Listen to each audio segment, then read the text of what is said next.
মাত্র 6.5 থেকে 7 টাকা খরচে ইট তৈরি করে দেখাবো আপনাদেরকে আজকের এই ভিডিও। তো আমার বাম পাশে যে ব্রিকটি দেখতে পাচ্ছেন এটি হচ্ছে পোড়া মাটির তৈরি, পোড়া ইট বলা হয় এটাকে। এই পোড়া ইট কিন্তু বিগত কয়েকশো বছর যাবত ব্যবহার হয়ে আসছে। এই পোড়া ইট চেনেন না এমন লোকের সংখ্যা প্রায় নেই বললেই চলে। ভবিষ্যৎ নির্মাণ সামগ্রী কিন্তু পোড়া ইট নয়, ভবিষ্যৎ নির্মাণ সামগ্রী হিসেবে বর্তমানে কিন্তু ব্যবহার হচ্ছে পোড়া ইটের বিকল্প কংক্রিট সলিড ব্রিক, যেগুলো বালু সিমেন্ট ব্যবহার করে তৈরি করা হয়। মাত্র 6.5 থেকে 7 টাকা খরচে কিভাবে বালু সিমেন্ট ব্যবহার করে তৈরি করবেন, কি কি মেটেরিয়াল ব্যবহার করে তৈরি করবেন, পোড়া ইটের থেকে কিভাবে অর্ধেক কম খরচে এই ধরনের কংক্রিট সলিড ব্রিক বাড়িতে বসে উৎপাদন করা যায়, সেটি দেখাবো আপনাদেরকে আজকের এই ভিডিওতে। আজকের ভিডিওটি যদি আপনি শেষ পর্যন্ত দেখেন, আশা করি বুঝতে পারবেন যে কি কি মেটেরিয়াল ব্যবহার করে ব্রিকগুলো বাড়িতে বসে উৎপাদন করা যায়, কিভাবে তৈরি করা যায়, এই ডাইসগুলো আপনারা কিভাবে পাবেন, কোন কোন মেটেরিয়াল দিয়ে ব্রিকগুলো তৈরি করলে ব্রিকের গুণগত মান বা কোয়ালিটি ভালো হবে, পোড়া ইটের থেকে অর্ধেক কম খরচে উৎপাদন করতে পারবেন, সেটি কিন্তু আমরা এই ধরনের কংক্রিট সলিড ব্রিকগুলো বালু সিমেন্ট ব্যবহার করে ভিডিওর শেষ অংশে আপনাদেরকে তৈরি করে দেখাবো। তো এই ভিডিওটি যদি আপনি আশা করি শেষ পর্যন্ত দেখেন, তাহলে কিন্তু বাড়িতে বসে ব্রিক তৈরি করে নিজের বাড়িতে ব্যবহার করার যে প্রসেস, সেটি কিন্তু পুরোপুরি বুঝতে পারবেন। তো তাই বলতেছি, ভিডিওটি না টেনে সম্পূর্ণ ভিডিওটি দেখতে থাকুন, কিভাবে বালু সিমেন্ট ব্যবহার করে এই ব্রিকগুলো আমি উৎপাদন করি এবং আপনারা কিভাবে উৎপাদন করতে পারেন, সেজন্য কিন্তু পুরো ভিডিওটি দেখতে হবে।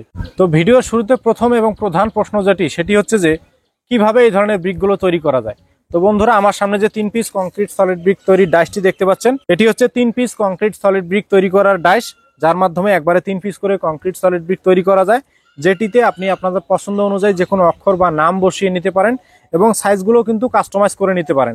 আমরা MR মেশিনারিজ এই ধরনের কংক্রিট সলিড ব্রিকের ডাইসগুলো 1 পিসের, 2 পিসের, 3 পিসের এবং 4 পিসের ব্রিকের ডাইসগুলো তৈরি এবং বাজারজাত করে থাকি, যার মাধ্যমে খুব সহজে বালু সিমেন্ট ব্যবহার করে পোড়া ইটের বিকল্প কংক্রিট সলিড ব্রিকগুলো উৎপাদন করা যায়। তো এই হচ্ছে ডাইসের পরিচয়, যেটি হচ্ছে 3 পিস কংক্রিট সলিড ব্রিক তৈরির ডাইস। এর পরের প্রশ্ন আসতেছে, কি কি মেটেরিয়াল ব্যবহার করে এই ধরনের ব্রিকগুলো আপনি উৎপাদন করবেন। এই ব্রিক তৈরিতে যে মেটেরিয়ালের ব্যবহার করা হয়, সেগুলো খুবই সাধারণ মেটেরিয়াল, যেগুলো আপনার আশেপাশেই পাওয়া যায়, সেটি হচ্ছে বালু সিমেন্ট। তো এই কংক্রিট সলিড ব্রিক তৈরিতে আপনাকে ব্যবহার করতে হবে সিমেন্ট, সিলেকশন বালু, প্লাস্টার বালু, কেমিক্যাল এবং পানির সমন্বয়ে মিশ্রণটি তৈরি করতে হবে। এখন বিষয় হচ্ছে কি কি পরিমাণ এই মেটেরিয়াল গুলো ব্যবহার করতে হবে। তো আপনাদেরকে 1 বস্তা সিমেন্টের আমি হিসাব দেই, যাতে করে বিষয়টি বুঝতে আপনাদের খুব সহজ হয়। তো 1 ব্যাগ সিমেন্টের সাথে আপনাদেরকে ব্যবহার করতে হবে 3 ব্যাগ সিলেকশন বালু। সিলেকশন বালু অর্থাৎ হচ্ছে লাল বালু, যেটি বিভিন্ন জায়গায় সিলেকশন বালু বলা হয়, বিভিন্ন জায়গায় লাল বালু বলা হয়, আবার অনেক জায়গায় এটিকে ডোমার বালুও বলা হয়। এটি চাউল বা চাউলের থেকে মোটা দানার যে বালুটা, সেটাকেই সিলেকশন বালু বলা হয়। তো এই 1 বস্তা সিমেন্টের সাথে 3 বস্তা সিলেকশন বালু ব্যবহার করতে হবে। এরপরে 1 বস্তা সিমেন্টের সাথে ব্যবহার করতে হবে 3 বস্তা আস্তর বালু। বিভিন্ন জায়গায় এটিকে প্লাস্টার বালু বলা হয়, বিভিন্ন জায়গায় আস্তর বালু বলা হয়, যেটি গাঁথনির কাজে বা আস্তরের কাজে ব্যবহার করা হয়। এই গাঁথনির বালু ব্যবহার করতে হবে 3 ব্যাগ। 1 ব্যাগ সিমেন্টের সাথে 3 ব্যাগ সিলেকশন বালু, 3 ব্যাগ প্লাস্টার বালু এবং কেমিক্যাল ব্যবহার করতে হবে 250 গ্রাম। এই কেমিক্যালের কাজ হচ্ছে ইটের শক্তি বাড়ানো। আপনি মার্কেটে থাকা পোড়া ইটের থেকে যদি কংক্রিট সলিড ব্রিকের শক্তি অবশ্যই বেশি চান, তাহলে অবশ্যই আপনাকে কেমিক্যাল ব্যবহার করতে হবে। আর এই কংক্রিট ব্রিকের শক্তি বাড়ানোর জন্য কেমিক্যালের ভূমিকা খুবই গুরুত্বপূর্ণ। আপনি যদি কেমিক্যাল ব্যবহার না করেন, তাহলে কোনোভাবেই পোড়া ইটের সাথে আপনি কম্পিট করতে পারবেন না। তো যাই হোক, 1 বস্তা সিমেন্টের সাথে 3 বস্তা সিলেকশন বালু, 3 বস্তা প্লাস্টার বালু, 250 গ্রাম কেমিক্যাল। এরপরে পানি ব্যবহার করতে হবে 20 থেকে 22 লিটার। 20 থেকে 22 লিটার পানি ব্যবহার করে মিশ্রণটি এমনভাবে তৈরি করতে হবে যেন একদম শুকনো না হয়, একদম ভেজাও না হয়, যেটিকে রাজমিস্ত্রিদের ভাষায় ভুরা মশলা বলা হয়। আর এই মশলা তৈরি হয়েছে কিনা বোঝার জন্য আরো একটি উপায় আছে, সেটি হলো মশলাটি তৈরি করার পরে হাতের মধ্যে চিপ দিয়ে একটি বল তৈরি করতে হবে। এই বলটি হাতের উপরে নড়ালে যদি ভেঙে না যায়, তাহলে বুঝতে হবে যে মশলাটি আপনার তৈরি হয়ে গেছে। আর যদি ভেঙে যায়, তাতে বুঝতে হবে যে মশলা তৈরি হয়নি। তো যাই হোক, এই ধরনের এক্সপেরিমেন্ট আপনারা করতে পারেন।